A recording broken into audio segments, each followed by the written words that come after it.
Hi అండి. Bachelors కానీ beginners కానీ ఎంత ఈజీగా అయిపోతుంది ఈ కాకరకాయ ఫ్రై.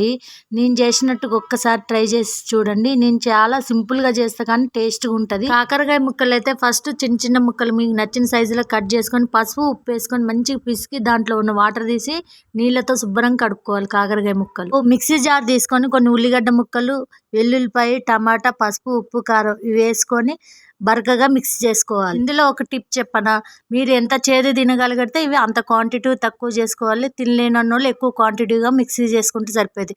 మిక్సీ అని చేసుకోవచ్చు, ముక్కలుగానే వేసుకొని ఫ్రై చేసుకోవచ్చు. అదే అండి టమాటా, ఉల్లిగడ్డ, వెల్లుల్లి ఇలా చేస్తే టేస్ట్ ఎంత బాగుంటుంది అంటే మళ్ళీ మళ్ళీ తినాలనిపించే అంత టేస్ట్. ఆయిల్లో కాకరకాయ ముక్కలు కొంచెం బ్రౌన్ గా ఫ్రై అయిన తర్వాత ఆనియన్స్ వేసుకోవాలి. ఆనియన్ కొంచెం లైట్ బ్రౌన్ రావాలి, ఎక్కువ బ్రౌన్ రావద్దు. ఇందాక మిక్సీ జార్ లో టమాటా, ఉల్లిగడ్డ, వెల్లుల్లి, పసుపు, ఉప్పు, కారం బరకగా పట్టుకున్న పేస్ట్ ఇట్లా యాడ్ చేసుకోవాలి. ఈ స్టేజ్ లోనే యాడ్ చేసుకొని ఫ్రై చేసుకోవాలి. ఈ మిక్సీ పట్టిన పేస్ట్ లైట్ గా బ్రౌన్ గా వస్తున్న టైంలోనే వెల్లుల్లి, కరివేపాకు కూడా మీకు నచ్చిన ఇంకేమైనా ఉంటే యాడ్ చేసుకోవచ్చు. ఇంకేమున్నాయి, వెల్లుల్లి, కరివేపాకు అయితే సరిపోతుంది. నేనైతే కొత్తిమీర వేయను.